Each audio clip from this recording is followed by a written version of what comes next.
Have you ever walked into a room and instantly felt like you didn't belong? Like your chest tightens, your mind blanks, and you just want to disappear. That was Alex's life. A guy who couldn't even talk to strangers. And because of it, he lost out on jobs, he lost out on his relationships, and he also lost out on his health. But the way he turned it around, it's something every man needs to hear. Because the story isn't just about Alex, it is also about you. So let's take a deep dive into this. Picture this: year 2018, New York City. Alex is sitting in his tiny apartment, dim lights, laptop open, heart racing. He's staring at a job application for a marketing position he really, really wants. But a voice in his mind keeps running in circles. What if they laugh at me in the interview? What if I freeze again? His finger hovers around the submit button, but then he shies, closes his laptop, and whispers, "Forget it, I'll do it tomorrow." But unfortunately, he never does. Tomorrow never comes. Every morning's the same: coffee, job listing, and excuses. That's how social anxiety eats your life, one missed chance at a time. And this wasn't just his career. He couldn't talk to people, period. He would walk past couples laughing in cafes, feeling this quiet envy in his chest. At a friend's birthday party, he spotted this woman smiling at him. He felt good. She looked friendly, open. Maybe this was his chance. And yet, he froze. He pretended to check his phone, and by the time he looked up, well, she was gone. That night, lying in bed, he whispered to himself, "Why can't I be normal? What is this thought going on in my head always? I can't take it anymore." The anxiety started showing up in his body too. He gained weight, stopped sleeping properly. Even going to the gym felt impossible. Too many strangers watching.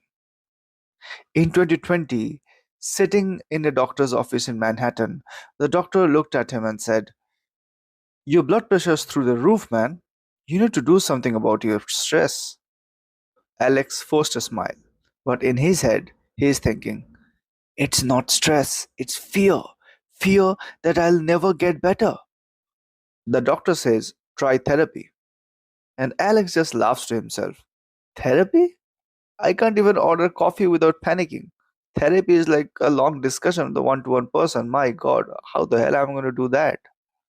That's how far he had gone with his social anxiety. Fast forward to 2023, he's 35 years old. He gets invited to a big marketing conference in Chicago. Huge opportunity, big names in the industry. He's standing there with his drink in his hand, trying to network. A senior executive walks right up and says, "So, Alex, tell me about your experience." And yet again, his throat locks up. He stammers, excuse me first. I mean, yeah, I'll be back." He just walks away. 5 minutes later, he's in the hotel bathroom, gripping the sink, looking at himself in the mirror and whispering, "You blew it again, man. You'll always be like this. I don't know what to do." And that's the night he finally broke. A few weeks later, he's having coffee with his best friend. His friend looks at him and goes, "Dude, this isn't you. You have got so much in you, but your fear is running your life. Do something. Get help." Alex just stared at his cup, not saying a word. His pride wanted to resist, but deep down he knew his friend was right. That night, he sat on his couch, in the dark, opened up his laptop again. But this time, he didn't look for jobs. He looked up therapy for social anxiety. And that click was the start of his new life. He found a therapist who understood. First session, he was sweating, heart pounding. But his therapist said something that changed everything. "Alex, your anxiety isn't weakness, it's your brain trying to protect you. We just have to teach it a new way to deal with life." This statement hit him really hard. They made a plan of small steps, but everyday, consistent small steps. His first task: ask a stranger for directions in Central Park. Sounds simple, right? But for him, it felt like climbing Everest. He finally did it, stammered through it, shaky voice, and when the person smiled back, something shifted inside him. He walked away whispering, I did it. It wasn't perfect, but I did it. And that is how real change begins. It's tiny wins that stacks up. Initially, it's messy, it's nervous, but if you be at it, it finally stacks up. He joined a small anxiety support group. For the first time, he realized he wasn't broken, he was human. That community became his armor. Then came his first real date in years, a cozy restaurant in Soho, low light, soft music. He tells Sarah, his date, about his anxiety. And she says, that's actually brave of you to say that. I respect that. That sentence changed something deep in him. For years, he saw his fear as shame, and now it became courage? That's a miracle. And after that night, everything started to change in his life. Months later, he faced a real test. He and Sarah had a fight. His old walls came back up. She said, you keep shutting me out. And instead of shutting down, Alex took a deep breath and said, you are right. I get scared, but I'm trying to fight it. That was a moment in his life, a one honest conversation. He was not faking it anymore. And that was the difference between the old Alex and the new one. Because for the first time, he didn't run.